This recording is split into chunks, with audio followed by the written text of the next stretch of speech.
today I want to kick it off. This is such an important conversation about diversity, equity, inclusion, and belonging. And I like to kick off these sessions by starting to talk about belonging. Because I think when we talk about DEI, sometimes we leave out the belonging piece, and belonging is so important. Belonging knows no label. Belonging knows no skin color, religion, nothing. Belonging is all of us. We all want to feel like we belong. You know, think about when you're in kindergarten or even in high school, your freshman year, you walk in your first day of school and you want to feel like you belong. You want a seat at the table. And that's really when we talk about belonging, what that's about. So Stan, do you want to talk about belonging just a little bit? Yeah, I can. I spent a lot of years in this field of working in athletics, and I've watched us go from diversity to diversity and inclusion, diversity, equity, and inclusion, diversity, equity, inclusion, and belonging. And what does that all mean?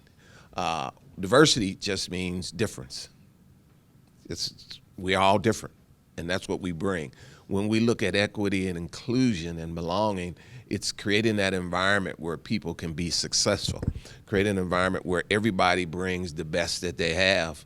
And are we using the best that they have? Are we accepting of people? Do people feel like they want me to be here as well? And so I think when you look at inclusion and belonging and all of those stuff, you're creating an environment where people can really thrive and be successful. A lot of our teams, in some cases, we create environments where people cannot be successful.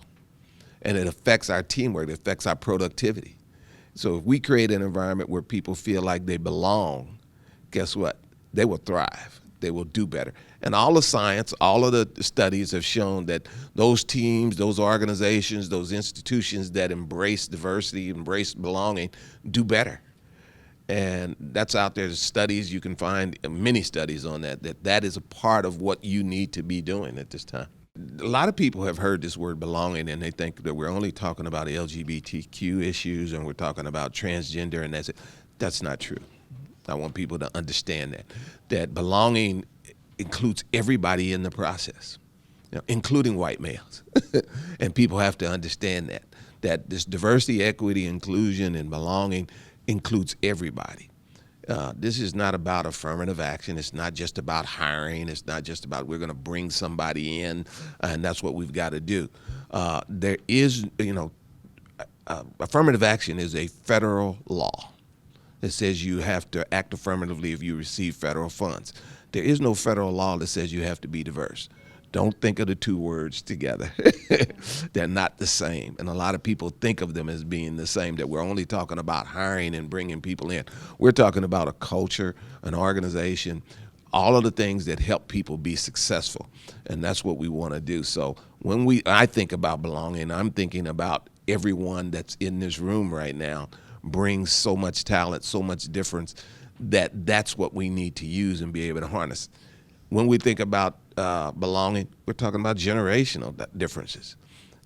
You're at a younger age, most of you. Guess what? You bring so much to the table. And we need to be able to use that just as much. It's not about how do you work with millennials. It's about how do we work together as individuals.